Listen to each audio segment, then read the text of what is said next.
Noong panahon ng Edo period sa Japan, may isang malaking tahanan ng samurai sa Himeji. Tahimik ang paligid, disiplinado ang mga tao, at mahigpit ang batas ng dangal. Sa bahay na iyon nanilbihan ang isang dalagang nagngangalang Okiku. Siya ay tapat, masipag, at kilala sa pagiging tahimik. Ang kanyang tungkulin ay bantayan at linisin ang 10 mamahaling porselanang plato. Mga pinggang hindi lamang mahal, kundi simbolo ng dangal ng kanyang amo. Isa sa mga pinggang iyon ang mawawala, at doon nagsimula ang lahat. Bago natin simulan ang kwento, kung gusto ninyo na ganitong content mag-like, share, subscribe sa Takip Silim Stories at marami pa tayong nakakatakot na kwento na parating.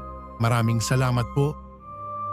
Isang gabi, habang binibilang ni Okiku ang mga plato, napansin niyang isa ang kulang.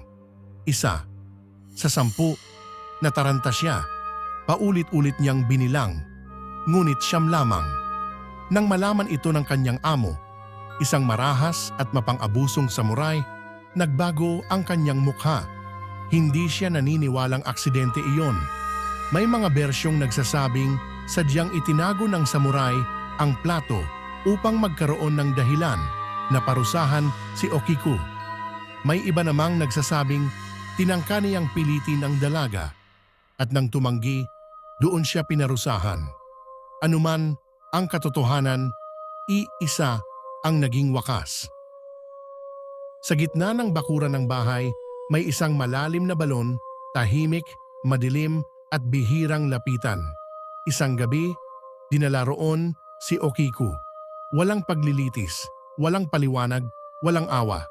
Ayon sa alamat, itinulak siya pababa ng balon habang sumisigaw, humihingi ng hustisya.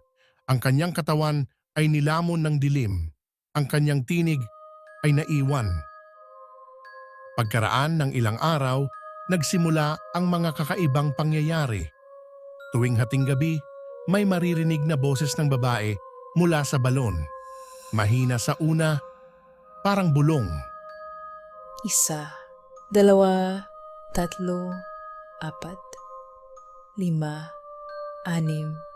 7, 8. Hanggang umabot sa 9. Pagkatapos, may katahimikan. At saka, isang malakas na iyak.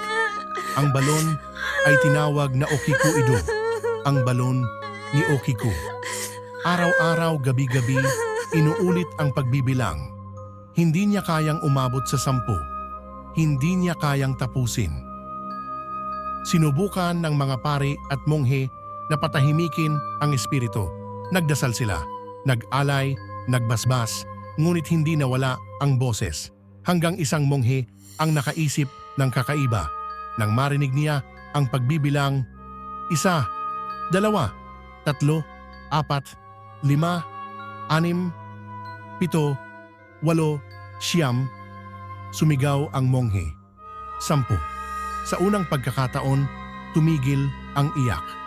Sabi ng alamat, ang kaluluwa ni Okiku ay hindi masamang espiritu. Isa lamang siyang kaluluwang hindi nabigyan ng hustisya.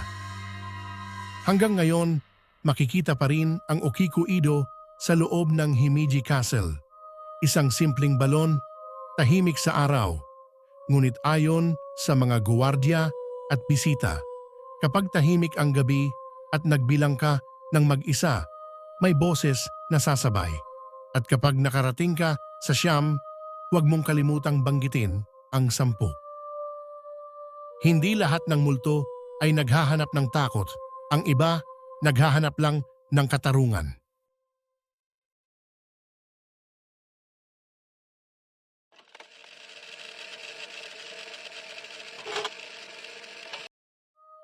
Sa bansang Japan, may isang tanong na kapag narinig mo sa gabi, huwag mong basta ito sasagutin. Watashi, kirei, maganda ba ako?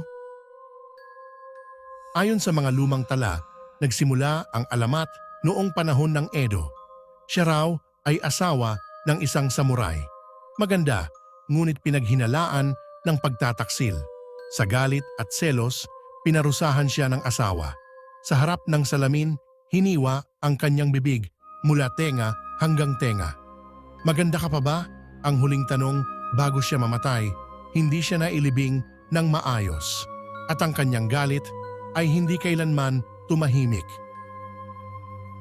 Noong dekada 1970, muling kumalat ang takot sa Japan. May mga ulat ng nawawalang bata, mga estudyanteng may hiwang mukha, babaeng nakikitang sumusunod sa mga naglalakad mag-isa. Lahat sila may iisang kwento. Isang babaeng may maskara, isang tanong, isang maling sagot. Kapag nakasalubong mo siya, ganito ang mangyayari. Una, tatanungin ka niya, maganda ba ako? Kapag sumagot ka ng hindi, papatayin ka niya agad. Kapag sumagot ka ng oo, aalisin niya ang maskara at makikita mo ang kanyang bibig, hiwa, bukas, duguan. Sa kanya itatanong ulit, paano ngayon? At doon, wala nang tamang sagot. Ayon sa alamat, may ilang nakaligtas, pero hindi dahil sa lakas, kundi dahil sa talino. Sinasabing maaari kang sumagot ng sakto lang, ihagis ang kendi o pera, o tumakbo habang naguguluhan siya pero walang kasiguraduhan. Dahil bawat bersyon ng Kuchisake Onna ay may sariling galit. May isang guro ang nagkwento, May estudyante akong umiyak bigla. Sabi niya may babaeng nagtatanong sa kanya sa gate ng paaralan. Kinabukasan, lumipat na sila ng bahay. may isang pulis na tumangging magpakilala. Hindi lahat ng kaso may report. Yung iba, hindi na namin gustong isulat. Hanggang ngayon, may mga paaralan sa Japan na sabay-sabay pinauuwi ang mga bata, may bantay tuwing dapit hapon at may paalala sa mga magulang hindi dahil sa tao ang kalaban, kundi dahil sa alamat na patuloy na naglalakad. May mga tanong na hindi dapat sinasagot, may mga mukha na hindi dapat tinititigan, at may mga alamat na patuloy na naghahanap ng sagot. Kung marinig mo ang tanong na iyon sa gabi, huwag kang lilingon. Kung nagustuhan mo ba ang kwento, huwag kalimutan mag-like, share, and subscribe sa Takip Silim Stories. Maraming pa tayong nakakatakot na kwento na parating. Hanggang sa muli.